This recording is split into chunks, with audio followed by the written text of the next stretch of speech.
400-mile-wide storm moving up the coast of Florida, making a second landfall on Marco Island. Look at this. This is just incredible. The hurricane then moving slightly up the coast, hitting us here in Naples after 4 p.m.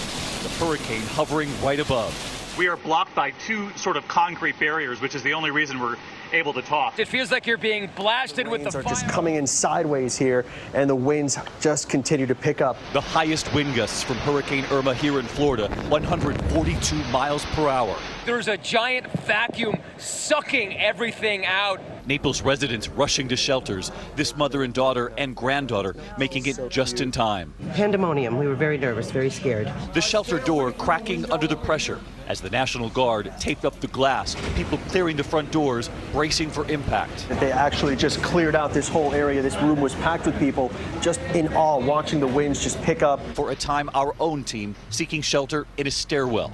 This is what happens when these buildings, and just be careful, Tom, the awnings on the outside of the building actually are crashing down, breaking these windows inside the hotel.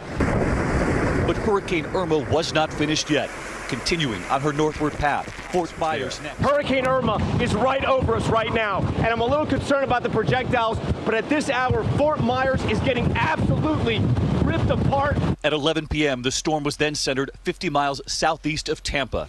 The mayor of that city said they were about to be tested. We have a densely populated area of some 3 million people who are now either need to be out of here or they need to be hunkered down.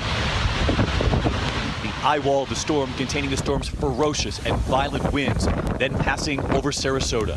For Sarasota, for Tampa Bay, the wind is blowing offshore with the current track, so there is no storm surge here yet.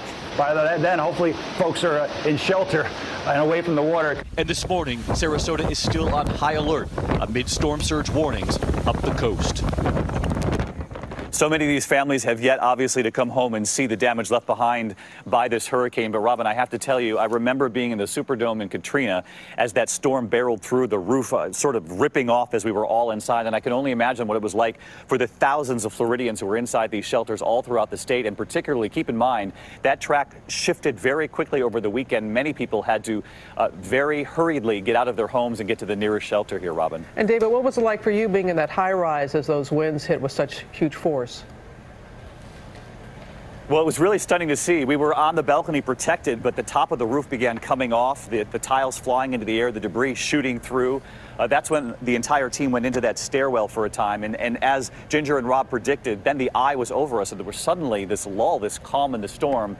Sort of extraordinary to see this science overhead. And I should point out, Robin, nearly 6 million people here in Florida without power this morning and likely waiting to come home to see the damage. Yeah, that